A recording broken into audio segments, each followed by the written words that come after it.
Hi అండి. నమస్తే. నేను మీ Hema. Welcome back to my channel. Please అండి ఫస్ట్ టైం మన ఛానల్ చూస్తే గనక సబ్స్క్రైబ్ చేసుకోండి.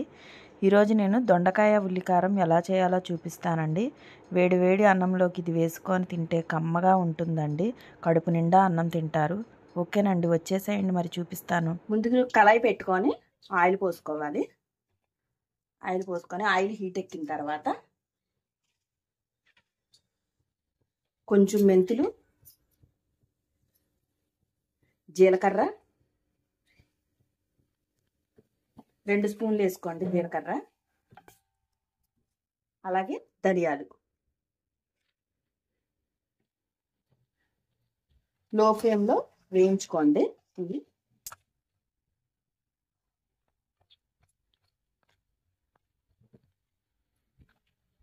ఒక 10 ఎండుమిర్చి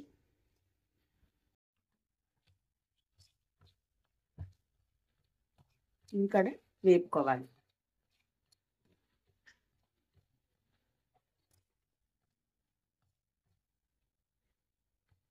ఇందులో మనం 2 ఆనియన్స్ ఇలా ముక్కలు కోసుకొని ఇక్కడ వేపేసుకోవాలి.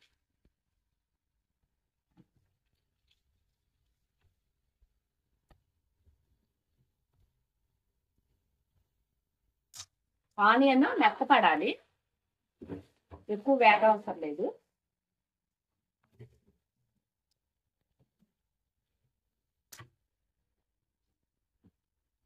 ఇందులో సాల్ట్ 1 స్పూన్ వేసుకోండి. సాల్ట్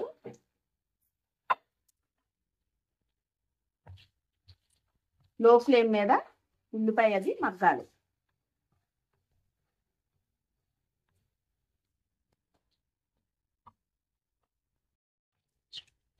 కారం కలిపేసుకొని వేగిపోయినాయి. ఇప్పుడు ప్లేట్లోకి తీసేసుకుందాం. ఈ చల్లారి పెట్టాలి, మిక్సీ పట్టుకుందాం.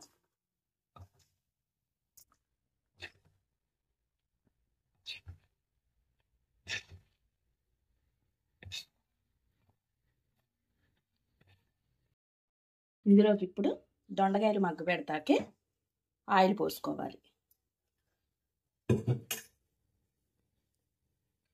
దొండకాయలు ఇదిగోండి ఈ సైజు కోసుకోవాలి. ఇలాగా ఒక దొండకాయని 2 భాగాలు చేసుకోవాలి. 4 భాగాలు చేసి ఇంత సైజు ముక్కలు కోసుకోవాలి. ఇలాగా ఇప్పుడు ఈ దొండకాయల్ని ఇందులో వేసేద్దాం.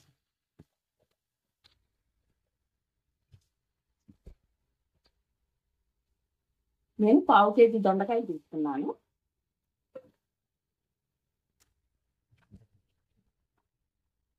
ఇప్పుడు ఇందులోకి మనం ఆల్రెడీ అందులో వేసాము ఉల్లిపాయలో, కాబట్టి దాన్ని చూసుకొని వేసుకోవాలి. ఇందులోకి వేసుకొని ఒకసారి కలుపుకొని లో ఫ్లేమ్ మీద దొండకాయలు మగ్గనివ్వండి. ఇప్పుడు ఒకసారి కలుపుకొని ఇందులో కొంచెం పసుపు వేసుకోవాలి.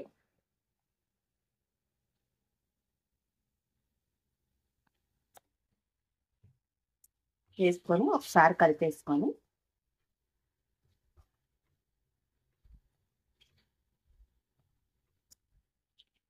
మగ్గాలి. 5 మినిట్స్ కలుపుకుంటా మగ్గనివ్వండి. మధ్య మధ్యలో కలుపుతూ ఉండండి. ఈలోపు మనం వేయించి పెట్టుకున్న ఉల్లిపాయ అయ్యి చేసేసుకుందాం, మిక్సీ పట్టేసుకుందాం.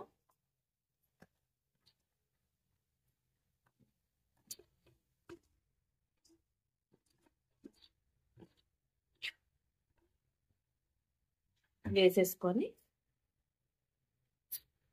వెల్లుల్లి రొబ్బలు 15 తీసుకున్నాను నేను.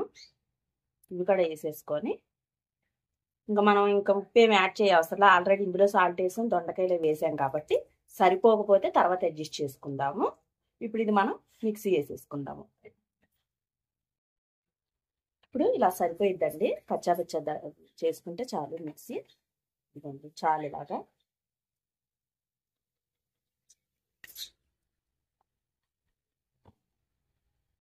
ఒకసారి దొండకాయలు కలిపేసుకొని ఇందులో మనం కొంచెం కరివేపాకు వేసేసుకోవాలి. దొండకాయ మగ్గిపోయిందండి, చక్కగా వేగిపోయింది దొండకాయ. ఇప్పుడు ఇందులో మనం చేసి పెట్టుకున్న ఈ ఉల్లిపాయ వేసేసుకోవాలి, మసాలా ఇది.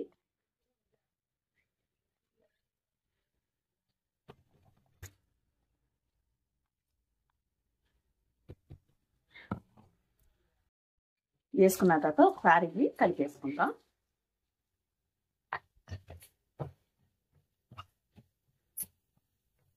వేసిన తర్వాత ఒక 5 మినిట్స్ కలుపుకుంటా వేపుకోవాలండి.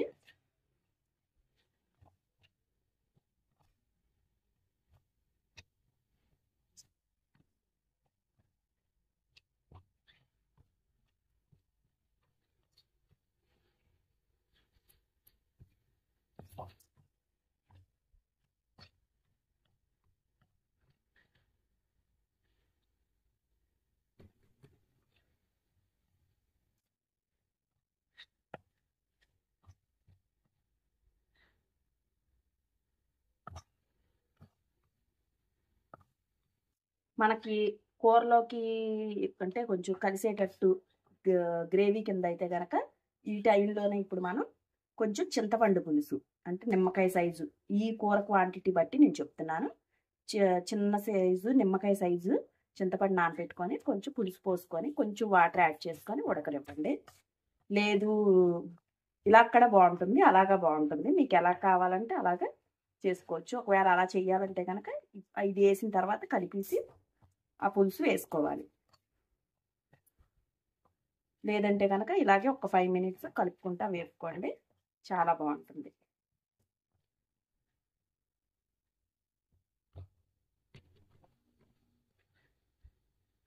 అంతేనండి, అయిపోయింది. స్టవ్ ఆఫ్ చేసేసుకుందాము. చాలా టేస్ట్ ఉంటుందండి. వేడివేడి అన్నంలో ఇది వేసుకొని తింటే బస్ సూపర్ ఉంటుందండి. ఇందులో నెయ్యి కూడా వేసుకోవచ్చు, నెయ్యి వేసుకొని తింటే చాలా బాగుంటుంది. అంతేనండి, అయిపోయింది. ఓకేనండి, మరి మా వీడియో కనుక నచ్చితే లైక్ చేయండి, షేర్ చేయండి, సబ్స్క్రైబ్ చేసుకోండి. ప్లీజ్ నన్ను సపోర్ట్ చేయండి. మరొక మంచి వంటతో మళ్ళీ కలుస్తాను. Bye friends.